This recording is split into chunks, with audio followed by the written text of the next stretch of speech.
Hello, and welcome back to Diecast Graveyard. My name is Paul. Today we're going to restore a Hot Wheels Spoilers Series Heavy Chevy. This is one of my absolute favorite cars and my favorite series. I love the Spoilers cars. And we got a bunch of restorations of these coming up in the near future. But this car here is, again, one of my favorites, and I love the color blue. We're going to restore this to the original blue color, and we're going to put the vinyl stripes back on. I'm not going to put the numbers on there because I really don't like the numbers stuck on there or anything, and it just doesn't do anything for the car in my opinion. But we're going to have a lot of fun with this. Now, if you collect these cars or if you restore these cars, this is going to be a lot of fun, folks. So stick around and let's have some fun with today's restoration. Let's go ahead and continue. Here I've got the car already drilled apart. There's two posts in this car. The post in the very front is extremely short, so you've got to be careful. Now, as is with all redline cars, in my opinion here, you should be using a 1-72 screw system here. The base is in really good shape. We just have to clean it up and detail it up. And we'll have to do a wheel swap on this bad boy. Actually replace the wheels. Well, that'll be pretty cool. It's going to be a lot of fun with this. Interior's in good shape. We just need to get in there with the toothbrush and some hot soapy water. And the windshield's not in bad shape either. We might be able to just clean it off and dip it in the Pledge Revive or the Gauzy.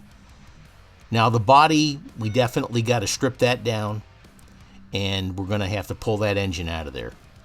But this is going to be a lot of fun, I promise you. So go ahead and grab your favorite adult beverage, or if it's the morning, grab you a coffee, and then watch the video again tonight with your favorite adult beverage. Let's continue.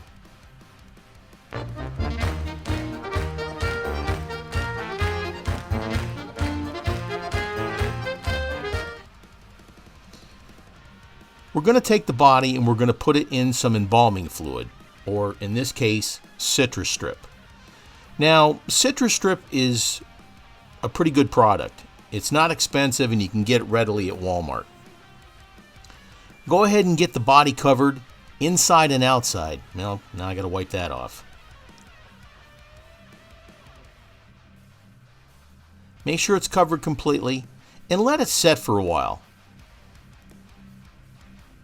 Let's get back to that in just a moment. Let's do the windshield. Here I've got the Gauzy. Go ahead and mix it up, maybe a little slower than what I'm doing right here,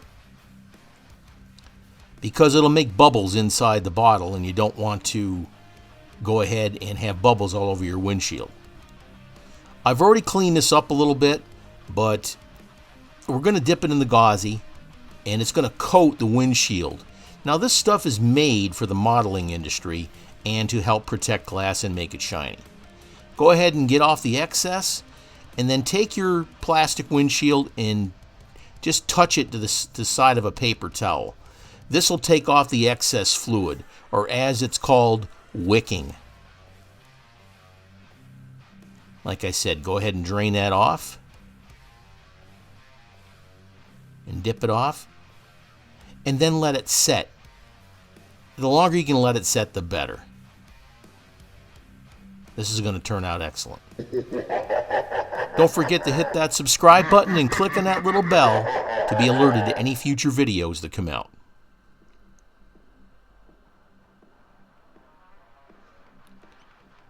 Set that on that paper towel there. And got a little extra on there that we're going to need to get rid of.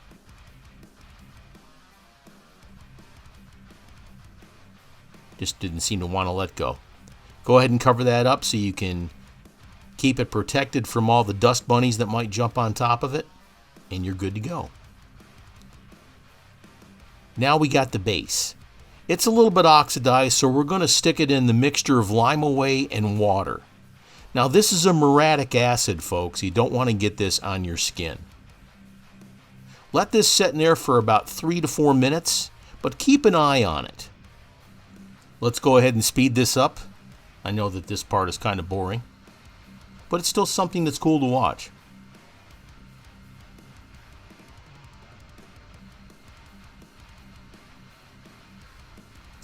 Alright, well that's been approximately 3 minutes. Let's go ahead and scrub it down.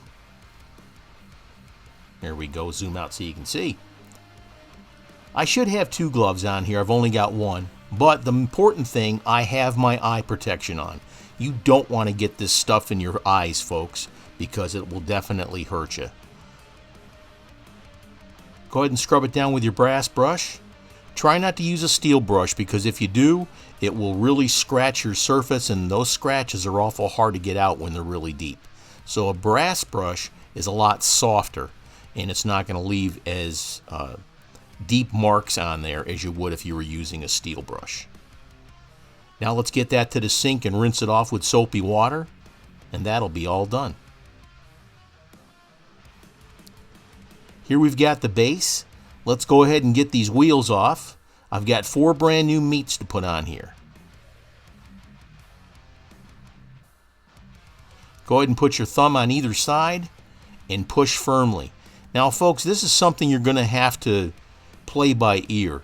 I've had a rash lately of times where the little nipple on the end that holds the bearing on pops right off, and you don't want to do that. So if you're a little bit paranoid about that, go ahead and just snip these wheels off. Now I try and save them when I can, but you definitely don't want to break bearings and axles and stuff like that, because that's not a lot of fun. We got 2 large meats for the back and 2 medium meats for the front. This is going to make this base look fantastic, these brand new wheels. Now I got these wheels from the Redline shop. There are other providers out there, but I prefer to get mine from the Redline shop. Take your tool, put it in between the bearing and the base, and push it on with your thumb firmly. Be careful that you don't bend the axle. Sometimes you're not going to be able to get that tool in there because there just isn't enough room. You're just going to have to push the wheel on firmly and be careful. Well, got a little bit of adjustment we got to do to the axles there. Meanwhile, back in the graveyard. Now let's detail up the base. Here I've got a Sharpie paint pen. I love these Sharpie paint pens because they save you a ton of time. Get as close as you possibly can, and if you have any excess that spills over onto the bumper or anything like that, just get yourself a Q-tip or a cotton swab or something like that, dip it in paint thinner, not soaking wet, and then just rub it off. Now, some of it will also come off with alcohol. You'll just have to see what your circumstances permit you to do. Now we're going to color in the back lights. Here I'm using a red Sharpie marker because they're very bright. Now you can put a couple coats of the Sharpie pen on there, but the more you put on, it'll get a little bit darker, but you can only go so far, and eventually it will start rubbing off the red ink that you put on there in the first place. So you've got to know when to say when. And this is only going to come from experimenting. Now I got a little bit on the edge of the trim on there, so I'm going to take a razor and just lightly scrape it off.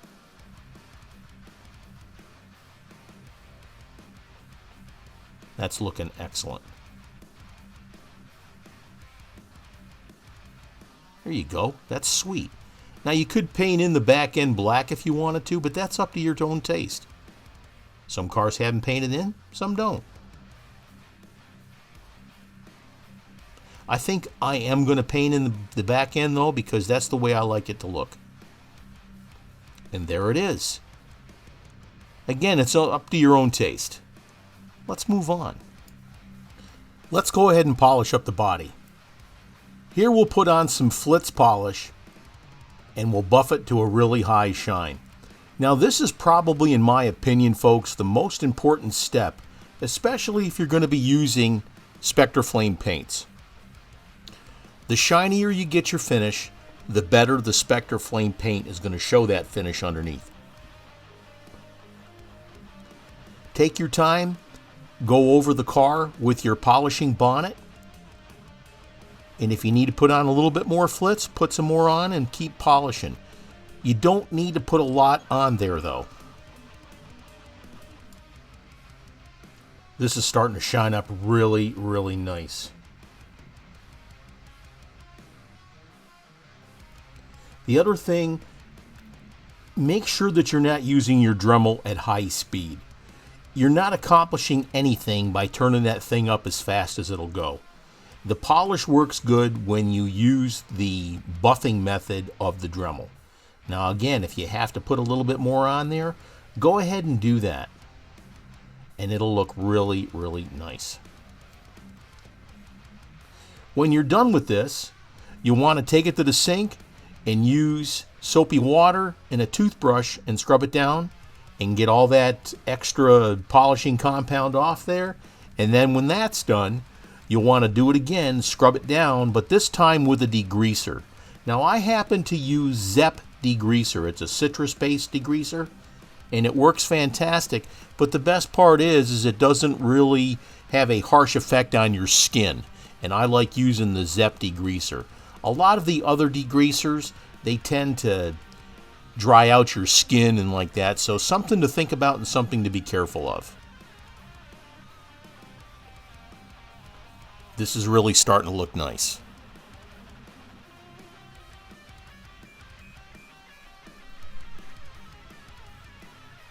Let's go ahead and move on. Now it's time to paint the body.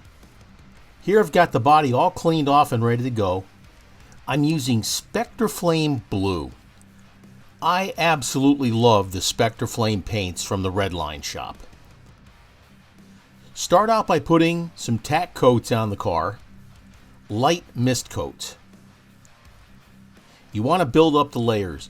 That's the best way to use this product. And these things come out nice. Now, like I was saying, the more prep you do on the body, the better your paint job is going to be. And that includes cleaning and getting the old polish off, etc., and making sure that your body is nice and shiny. Just make sure you get up inside the fender wells, etc., and your paint job will turn out fantastic. Once you get your mist coats on, then let it set for about 15 minutes. Give it time to start to harden up, and that'll give the rest of the paint or the saturation coats that you put on something else to grab onto. Now it's time to put a little bit heavier coats on the car. Again, start off by getting into your hard to reach areas underneath the car and the fender wells, up in the area where the interior goes, etc.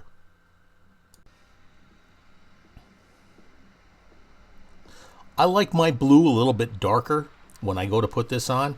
So again, with the Spectre Flame paint, the more paint you put on and you're building up the layers, the darker the color is going to get. Now I know I've said that numerous amount of times. So when I say stuff like that, folks, this is for folks that may be just watching their very first video. Man, this is starting to look absolutely sweet. I just love this product. I mean, I stand behind it, and I love the products from the Redline shop. I'll have a video coming up here pretty soon on how to mix these paints. Now, don't forget that you can mix colors too. If you happen to have red and blue, but you don't have purple, make your own. Experiment. Just remember what quantity of paint that you put in from each color, so if you have to recreate it, you can do it. Let's move on. A little later. We let that paint set up for a full day, and then I went ahead and put some vinyl stripes on. Here's the base with brand new wheels from the Redline shop, all detailed up. Here's the body with some vinyl stripes that I hand cut and put those on. Here's the motor all polished up and ready to go. Here's the windshield that we dipped in the gauzy That looks fantastic. And here's the interior, all scrubbed up with soap and water. Let's put it all together and have our reveal. And here's what we started with. This Hot Wheels Spoilers Series Heavy Chevy. Now, this car is in desperate need of a restoration. The cars here, these spoilers cars, like I said, I absolutely love these spoilers cars. Love the Heavy Chevy, the TNT Bird, the Light My Firebird, the Evil Weevil, the Sugar Caddy, and I know, oh, the King Cuda. There's other ones I'm missing, I'm sure. Oh, the Nitty Gritty Kitty. I love all these cars. And I'm going to have some more restorations of those cars coming up in the very near future. We took the car apart. We cleaned everything up. We polished up the body. We polished up the base. We put brand new wheels on it. We put this beautiful Spectre Flame Blue from the Redline shop. We got it all polished up. We detailed it up, and then we put it all back together. And man, did it turn out fantastic. And here's how it turned out. Look at how nice this Heavy Chevy turned out. That beautiful rich blue color from the Redline shop, the Spectre Flame paints, the Redline wheels from the Redline shop, and all the detail we put into this car. And don't forget the flitz finish that we used to polish up that body and the motor before we put the Spectre Flame paint on there. This turned out fantastic. Now, folks, like I've told you in the past, you can do this too. If you want to start this hobby, if you want to do this, I have an Amazon Marketplace page, and the link is in the comments. This is where I post everything that I use on my YouTube page, such as my airbrush, my compressors. You get your paints from the Redline shop, the wheels from the Redline shop. And there's other things on these pages that you can use for modern cars, your mainline cars that you can get at Walmart and Target, etc. But it just takes you to get started. Fantastic fun. This video is brought to you by the Redline shop. The Redline shop offers a complete line of products for your diecast restoration needs, such as hoods for your car, glass tops for your car, those beautiful Redline tires, and of course the world-famous Spectre Flame paints. What a great product. The Redline shop at www.redlineshop.com, where Redlines come to life. And don't forget about the great products of Flitz. If you go to their website at www.flitz.com, for those folks watching Diecast Graveyard videos, the folks at Flitz have got a special offer for you. If you go to their website, any product online, Flitz will offer you 20% off any product off their website. At the end of the transaction, type in the code GRAVEYARD. Now this deal is for anyone who watches Diecast Graveyard's videos, but you have to go to the Flitz website in order to get this special deal. Thank you to the great folks at Flitz. Thank you for joining me today on Diecast Graveyard. Had a fantastic time doing this restoration for you folks. Please hit the like, thumbs up button, hit the subscribe button. We got a lot more videos coming out in the very near future, folks, so please subscribe. My name is Paul with Diecast Graveyard. Cheers and have a great day.